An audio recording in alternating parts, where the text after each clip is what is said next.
Saludos, el día de hoy hablaremos de la microcirculación. A manera de introducción, podemos destacar que William Harvey fue un médico inglés a quien se le atribuye el descubrimiento de la circulación, pues él por primera vez en 1624 fue capaz de describir la circulación y las propiedades de la sangre al ser distribuida por todo el cuerpo a través del bombeo del corazón.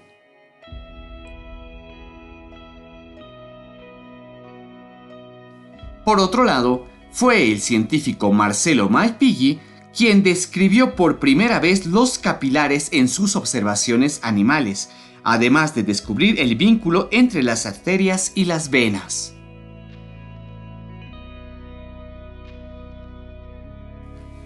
La palabra circulación deriva del griego que significa círculo, ya que el sistema circulatorio puede verse de manera general como un circuito en el cual la sangre fluye de forma unidireccional gracias al gradiente de presión que existe.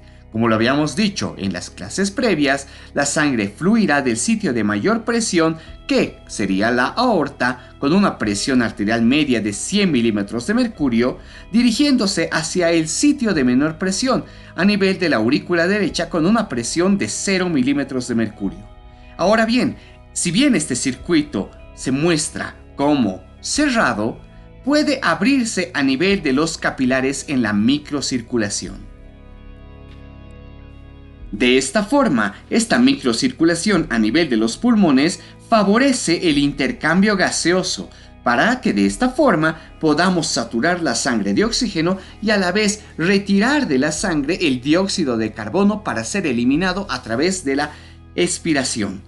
Por otro lado, a nivel de los intestinos, esta microcirculación permite la adquisición de los nutrientes, la absorción de nutrientes provenientes de la dieta. Por último, la microcirculación a nivel de todos los tejidos en general es el componente fundamental que aporta todos los elementos nutricionales que los tejidos, que las células requieren para sobrevivir, y además también es el medio por el cual se puede retirar todos los compuestos metabólicos que ha producido la célula. Los capilares son capaces de producir todas estas funciones gracias a que estructuralmente sus paredes son muy finas y están construidas solo por una capa simple de células endoteliales, mismas que son muy permeables, permitiendo el fácil paso de agua, nutrientes y de diferentes restos celulares metabólicos, produciendo un intercambio muy sencillo y fácil entre los tejidos y la sangre circulante.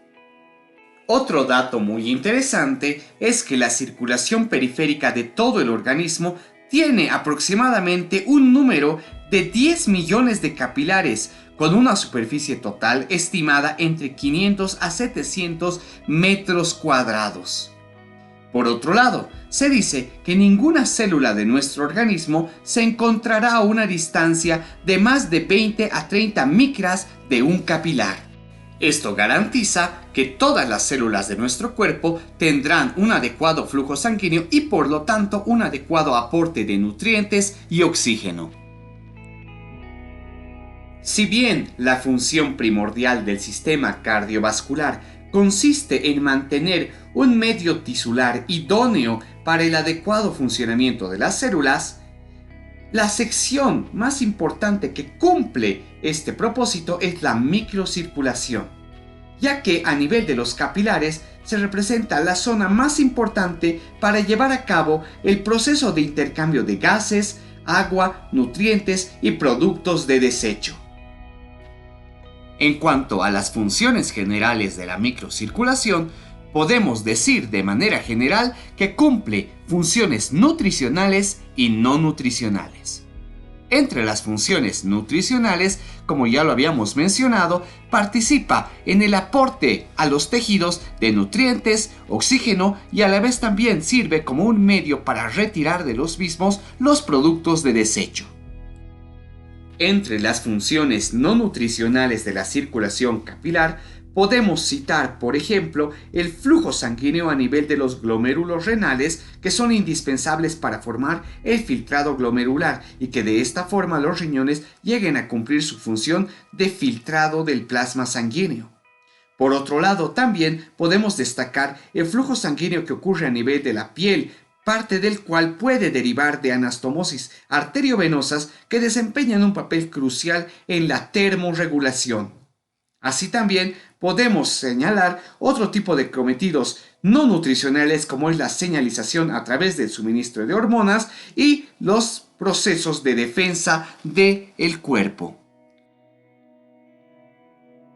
Así podemos obtener una primera conclusión preliminar sobre la microcirculación, pues su morfología y sus mecanismos reguladores están diseñados para satisfacer las necesidades de cada tejido.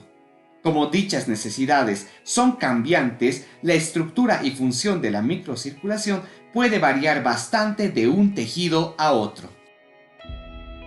La microcirculación se define como los vasos sanguíneos que se extienden desde la arteriola de primer orden hasta la vénula de primer orden.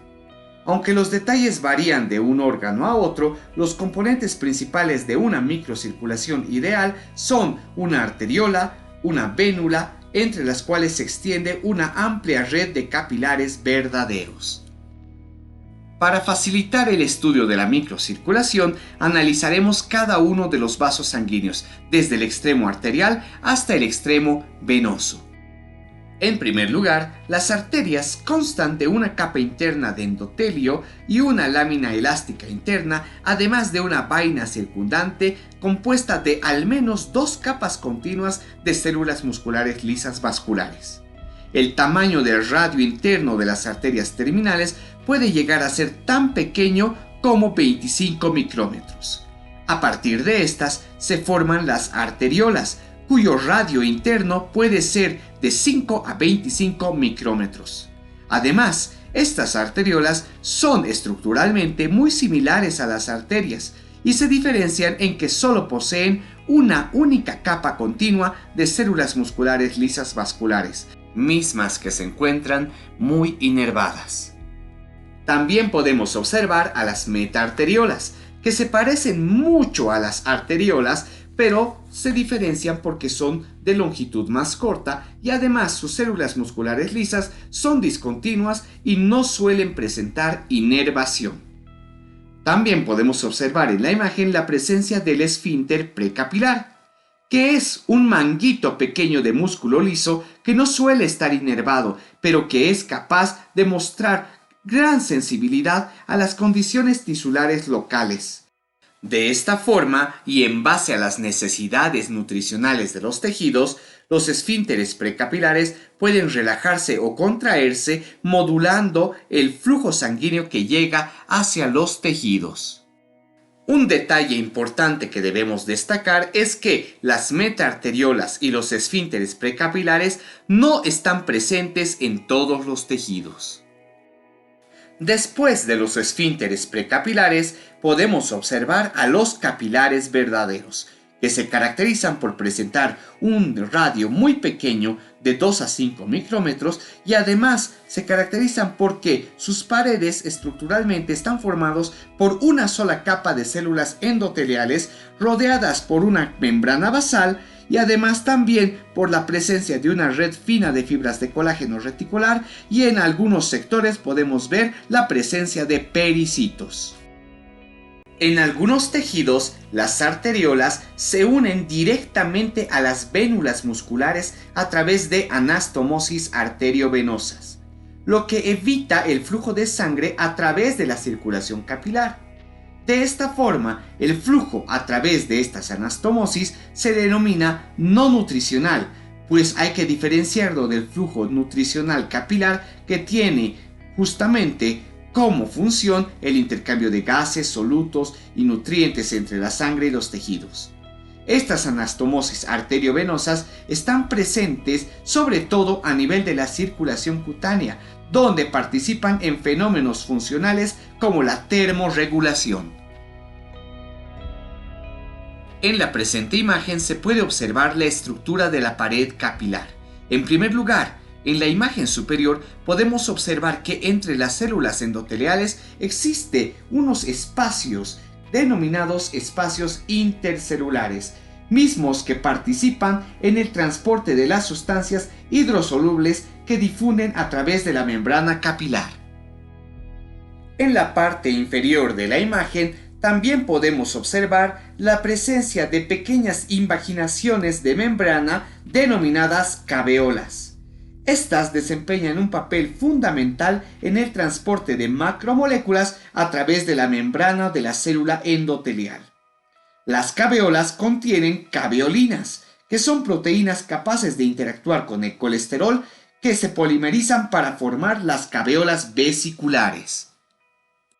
En la parte superior de esta imagen podemos observar cómo, a nivel del citoplasma de las células endoteliales, existen múltiples vesículas endocíticas que contribuyen a la transitosis del agua y de los compuestos hidrosolubles que se transportan a través de la pared endotelial.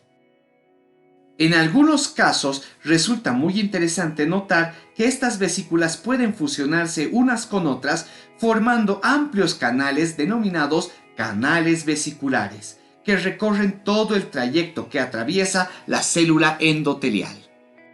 Debemos aclarar que estos canales vesiculares también son conocidos como canales transendoteliales. Ahora hablaremos de las uniones interendoteliales, que como su nombre lo dice, cumplen la función de unir dos células endoteliales, dejando las dos membranas celulares separadas por un espacio muy estrecho de aproximadamente 10 nanómetros.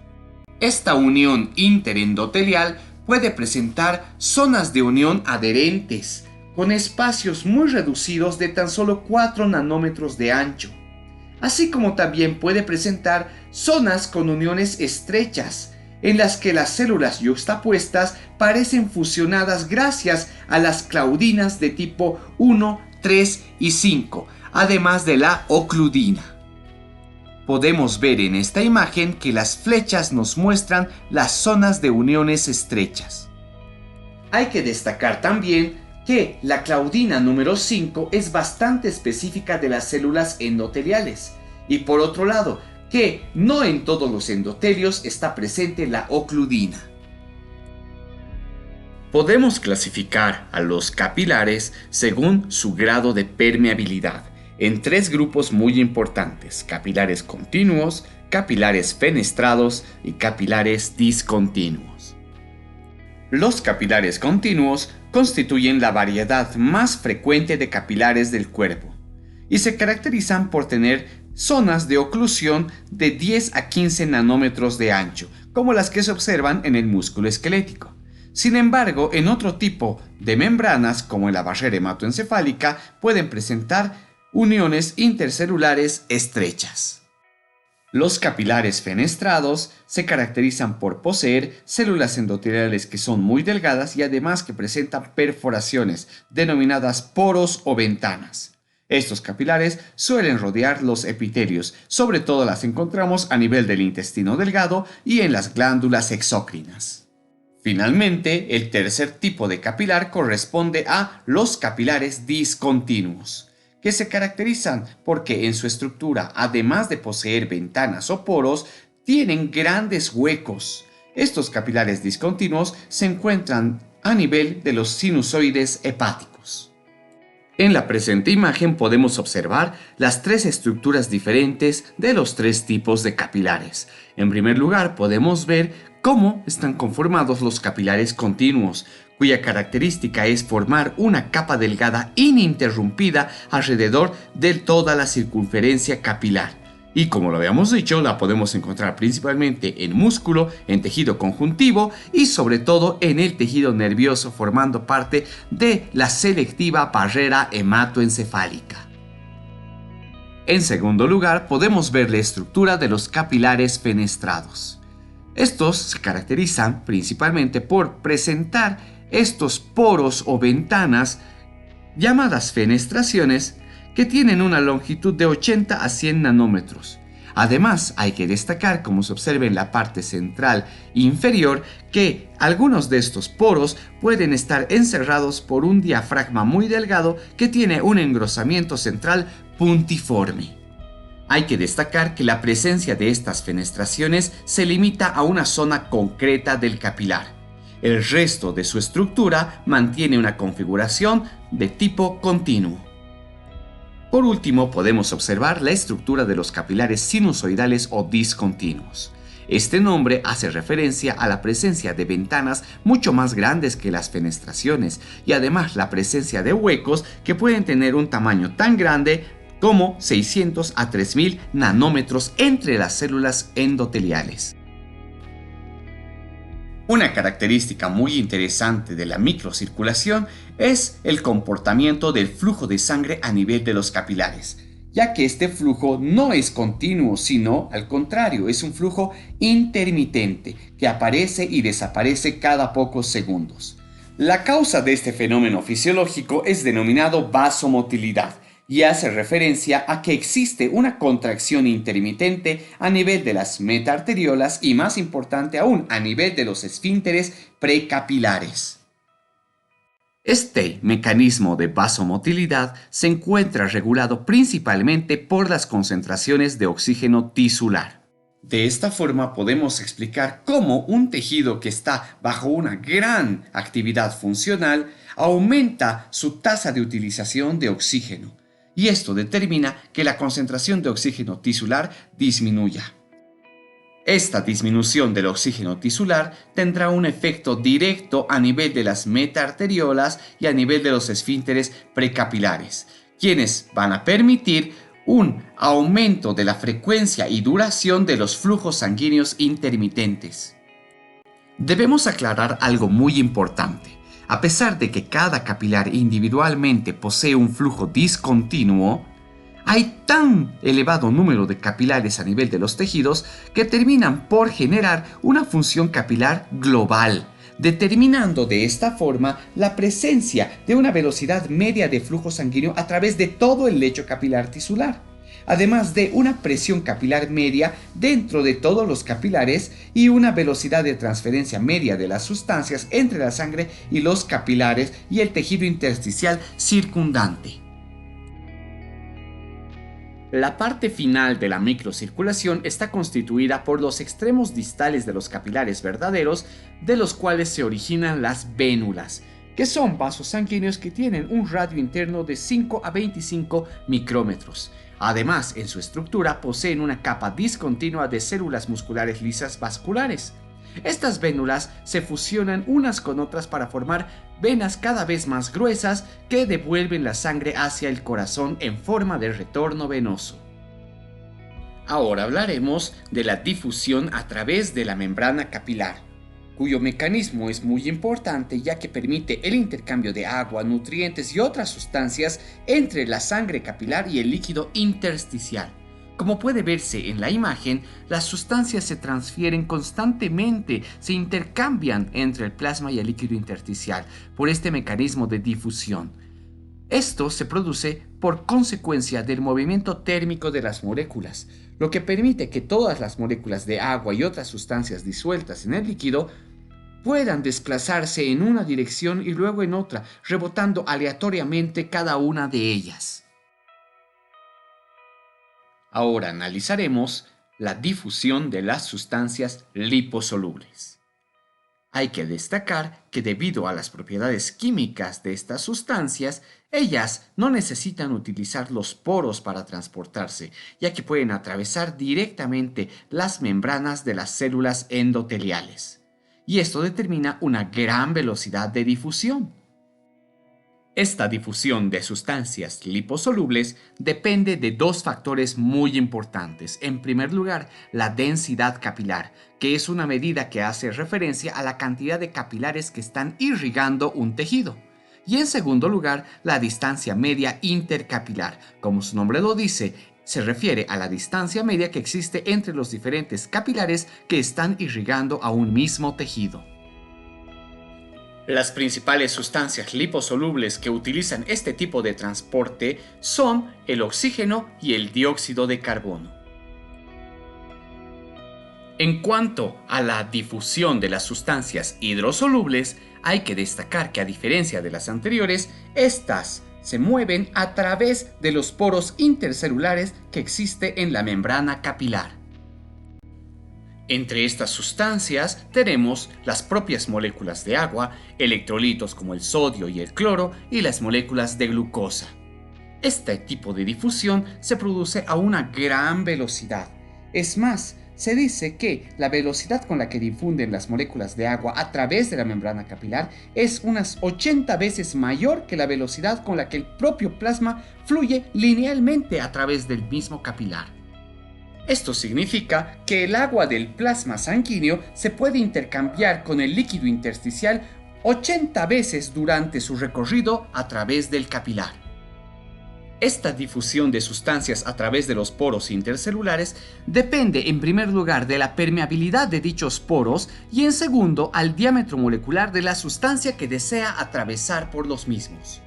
Esto queda representado en la presente tabla que muestra la permeabilidad relativa de los poros capilares según el tamaño de las moléculas estudiado a nivel de un tejido muscular. En primer lugar, podemos observar en la tabla que la molécula más pequeña que atraviesa los poros capilares corresponde al agua, con un peso molecular de tan solo 18. Esto determina una permeabilidad igual a la unidad. De esta forma podemos definir que cualquier sustancia que tenga una permeabilidad igual a 1 o próxima a 1 tiene una buena permeabilidad a través de los poros capilares. Por el contrario, si una sustancia posee una permeabilidad muy lejana a la unidad, significa que es menos difusible a través de los poros capilares debido a su gran tamaño. Así podemos analizar en esta tabla que las sustancias pequeñas como el agua, el cloruro de sodio o la urea tienen una gran permeabilidad, por lo tanto difunden muy fácilmente a través de los poros capilares. Por el contrario, la hemoglobina y la albúmina con su gran peso molecular y por lo tanto con su gran tamaño tienen una permeabilidad efectiva muy baja y esto determina que no sean capaces de atravesar los poros capilares. Es necesario aclarar algo muy importante. Estas permeabilidades relativas que se demuestran en el cuadro han sido estudiadas a nivel del tejido muscular esquelético.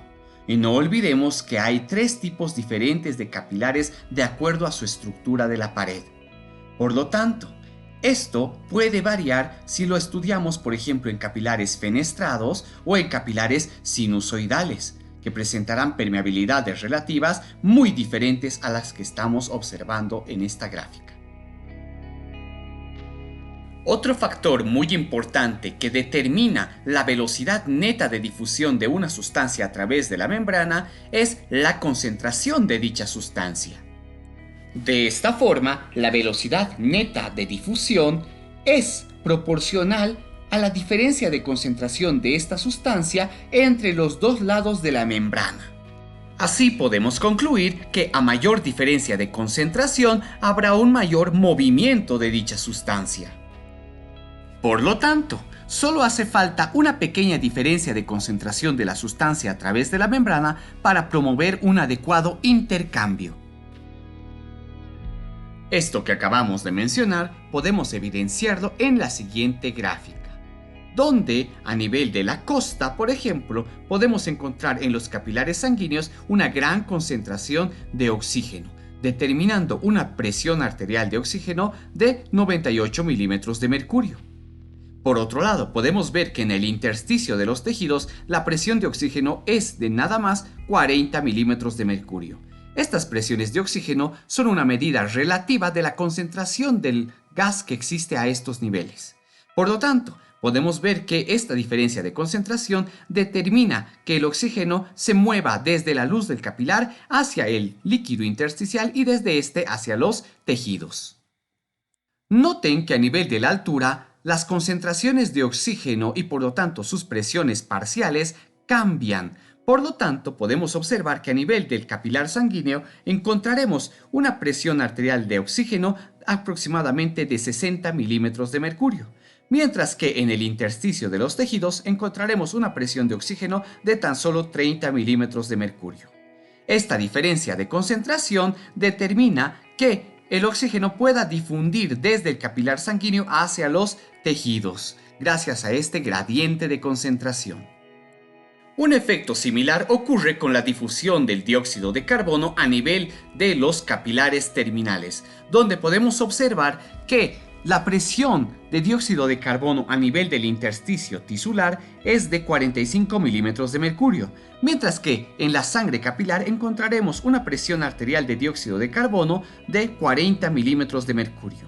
Noten que esta pequeña diferencia de gradiente de concentración es suficiente para que el dióxido de carbono difunda hacia la terminal del capilar y por lo tanto sea transportado hacia los pulmones a través de las venas. Una vez más, podemos ver que existen diferencias de concentración y por lo tanto de presión parcial del dióxido de carbono en la costa y en la altura.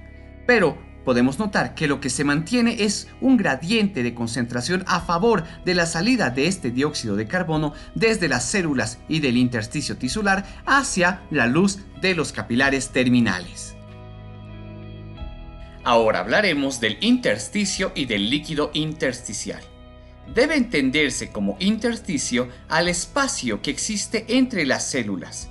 Dicho espacio, por cierto, está lleno de líquido intersticial.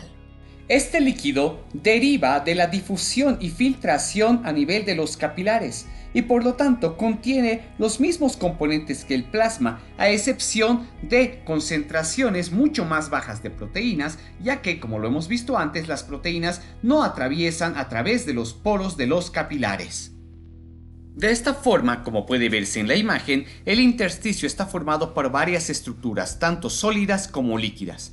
Entre las sólidas podemos mencionar las fibras de colágeno, que son fibras que recorren largas distancias y además por su estructura son muy fuertes, lo que proporciona a la mayor parte de los tejidos su fuerza tensional. Por otro lado, los filamentos de protoglucanos son moléculas muy finas que se encuentran enrolladas o retorcidas y se encuentran compuestas por 98% ácido hialurónico y solo 2% de proteínas. En cuanto al componente líquido del intersticio, debemos destacar que este queda atrapado principalmente en diminutos espacios que están justamente delimitados por los filamentos de proteoglucanos. Esta combinación de filamentos de proteoglucano y líquido atrapado dentro de ellos tiene unas características similares a un gel, que es conocido como el gel tisular o gel del intersticio. Existen también regiones a nivel del intersticio que carecen de moléculas de proteoglucano y por lo tanto permiten la formación de vesículas y riachuelos de líquido libre que permiten su flujo libremente a través de este intersticio. Hay que destacar que el 99% del líquido del intersticio se encuentra conformando el gel intersticial y solamente el 1% corresponde al líquido libre. Aunque en situaciones patológicas como el edema, esta concentración puede incrementarse. Ahora analizaremos la filtración de los líquidos a través de los capilares. Esta filtración líquida se encuentra determinada por las presiones hidrostáticas y coloidosmóticas, que pueden influenciar el movimiento líquido, permitiendo que éste salga del capilar o por el contrario oponiéndose a este flujo. Entre las fuerzas que sacan líquido desde la luz del capilar se encuentra la presión capilar y la presión coloidosmótica intersticial. Por el contrario, las fuerzas que tienden a introducir líquido hacia el capilar son la presión intersticial y la presión coloidosmótica plasmática. En primer lugar, la presión hidrostática del capilar se refiere a la presión que el líquido plasmático ejerce sobre las paredes del capilar y por lo tanto también sobre los poros capilares, por lo que tiende a empujar el líquido hacia el espacio intersticial tisular.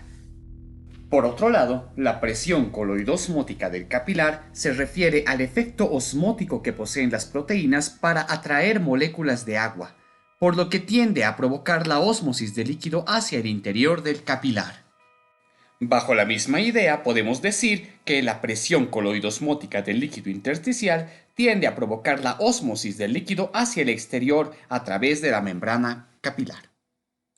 Por último, la presión hidrostática del líquido intersticial puede tomar dos valores, un positivo o uno negativo. Cuando la presión hidrostática intersticial es positiva, tiende a forzar la entrada de líquido a través de la membrana capilar.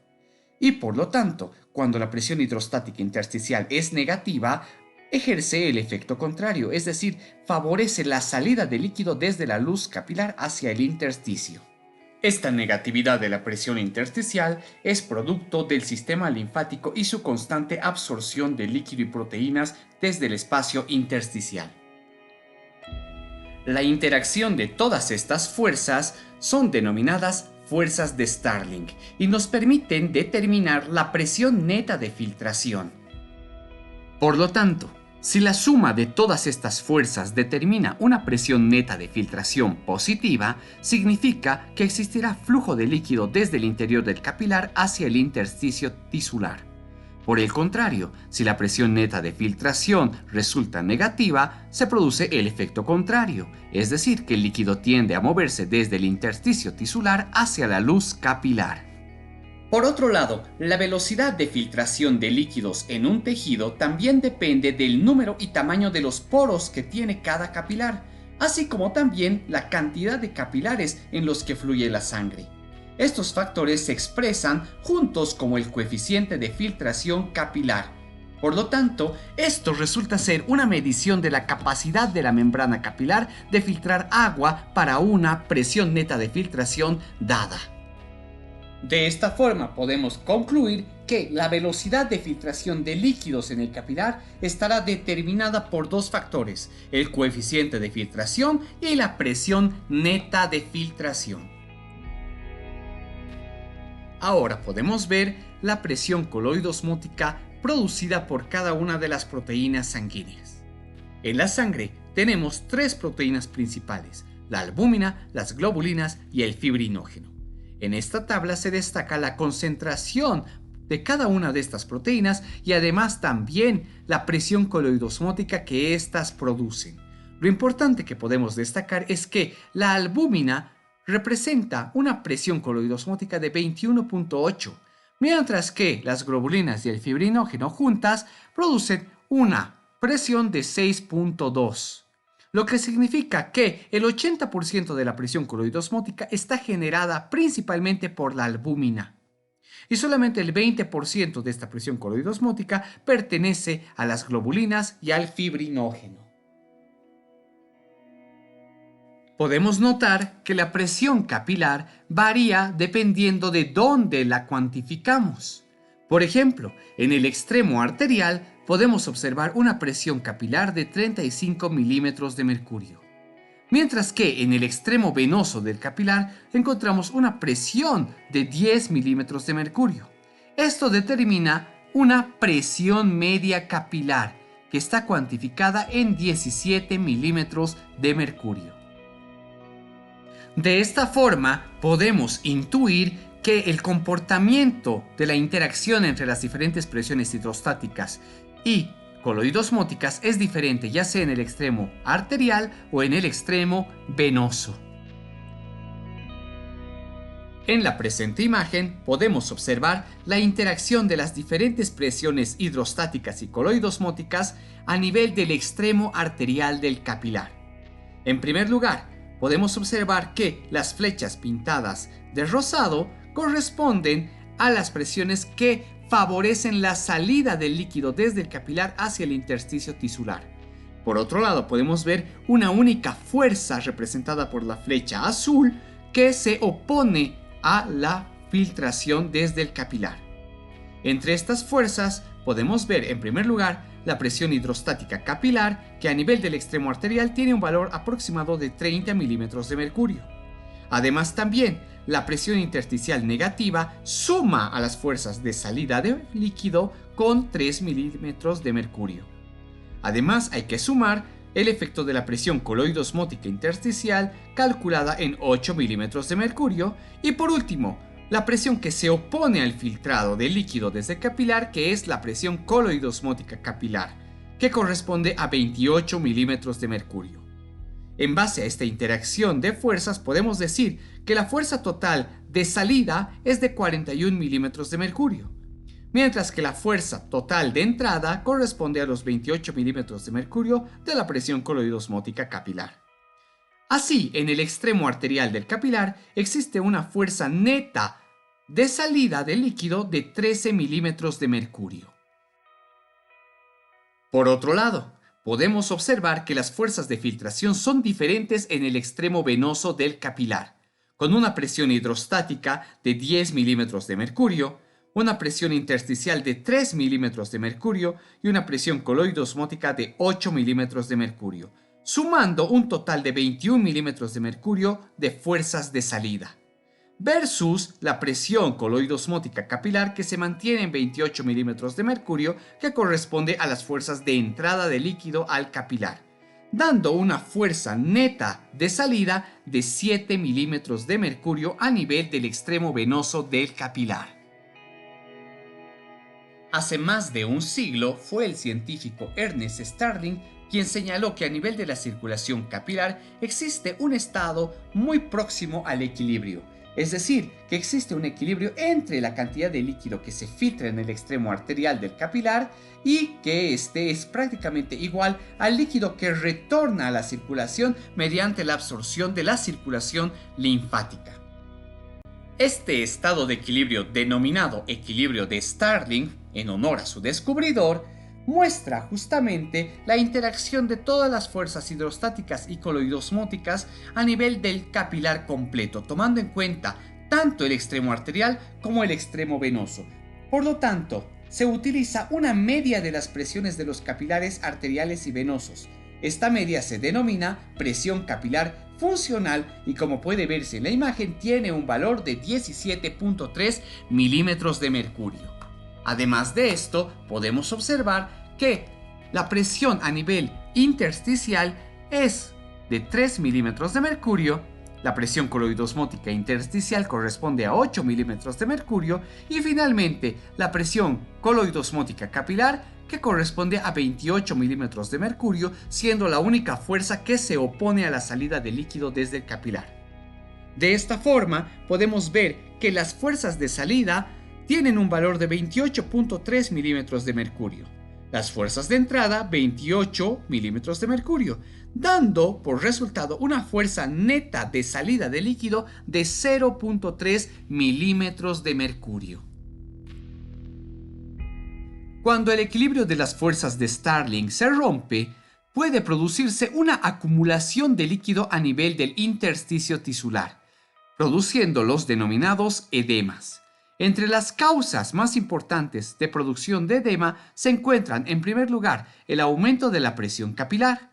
También podemos mencionar la disminución de la presión coloidosmótica capilar, el aumento de la permeabilidad capilar y, por último, la obstrucción linfática. Ahora hablaremos del sistema linfático. Este sistema constituye una vía accesoria a través de la cual podemos transportar el líquido que se encuentra en el espacio intersticial de retorno hacia la sangre. Además de esto, este sistema linfático puede también captar proteínas y macropartículas que se encuentran en los espacios tisulares y transportarlos hacia la circulación sanguínea. Se dice que esta es una función muy importante, sin la cual podríamos morir en 24 horas. Además de esto, también el sistema linfático participa en los mecanismos de defensa del cuerpo y tiene un papel fundamental a nivel intestinal en la absorción de los lípidos de la dieta. Este sistema de conductos encargado del transporte de la linfa tiene, por lo tanto, funciones muy específicas, como ser recoger el plasma sanguíneo extravasado y devolverlo a la sangre, además de transportar las grasas absorbidas desde el intestino provenientes de nuestra dieta a través de los vasos quilíferos centrales que se encuentran en las vellosidades intestinales. Además, también poseen una función inmunológica, ya que son capaces de madurar a los linfocitos a nivel de los ganglios linfáticos. En cuanto a la organización del sistema linfático, podemos ver que los vasos quilíferos centrales que absorben la grasa del intestino conducen la linfa hacia las cisternas de Beckett y desde esta se comunica al conducto torácico, que lleva la linfa hasta la vena subclavia izquierda. Hay que destacar también que a nivel de la vena subclavia izquierda se recoge la linfa de las extremidades inferiores, del abdomen, del brazo izquierdo, de la parte izquierda del tórax y de la cabeza. Por otro lado, a la gran vena linfática llega la linfa que proviene del brazo derecho, del lado derecho de la cabeza y de la parte derecha del tórax, desembocando a nivel de la vena subclavia derecha. Es importante destacar que a través del conducto torácico, cada hora pasan 100 ml de flujo linfático. Además de esto, hay que añadir otros 20 mililitros que fluyen a la circulación cada hora a través de otros tipos de canales, dando un total de flujo linfático estimado en torno a 120 mililitros por hora, o lo que es igual a un flujo de 2 a 3 litros al día. En la siguiente imagen podemos observar el efecto de la presión del líquido intersticial sobre el flujo linfático. En primer lugar, podemos observar que cuando la presión intersticial es más negativa que un valor de menos 6 milímetros de mercurio, el flujo linfático es muy escaso. En segundo lugar, podemos observar que cuando la presión intersticial aumenta hacia un nivel de 0 milímetros de mercurio, el flujo linfático puede aumentar hasta más de 20 veces. Por lo tanto, cualquier factor que aumente la presión del líquido intersticial también va a producir un aumento del flujo linfático. Por último, podemos notar que cuando la presión intersticial aumenta a valores de 1 o 2 milímetros de mercurio, ya no puede aumentarse más el flujo linfático. Además de esto, si es que la presión intersticial aumentara aún más, esto produciría la compresión de las superficies externas de los linfáticos, lo que impediría el flujo linfático en general. En la siguiente imagen podemos observar la presencia de las válvulas linfáticas. Hay que destacar que todos los vasos linfáticos contienen válvulas, mismas que cumplen la función de evitar el retroceso al flujo de linfa. Además de esto, también los vasos linfáticos contienen un mecanismo muy especial que ayuda a que los sistemas puedan enviar la linfa hacia la circulación, y esto está constituido por la bomba linfática. Esta bomba linfática se refiere a la capacidad que tienen los linfáticos de estirarse por la presencia del líquido, y sus células musculares lisas responden a este estiramiento contrayéndose, y de esta forma pueden propulsar el contenido líquido hacia el siguiente segmento de la circulación linfática. Esta bomba linfática es muy potente y a nivel del conducto torácico puede generar presiones de hasta 50 a 100 milímetros de mercurio. Otro mecanismo que ayuda a mantener este flujo linfático es el bombeo de compresión externa, y se refiere a que existen factores externos capaces de comprimir de forma intermitente los vasos linfáticos y de esta forma provocan también el bombeo. Entre estos factores podemos encontrar la contracción de los músculos esqueléticos circundantes, el movimiento de cada parte del cuerpo, las pulsaciones de arterias adyacentes a los linfáticos y la compresión de los tejidos por objetos situados fuera del cuerpo.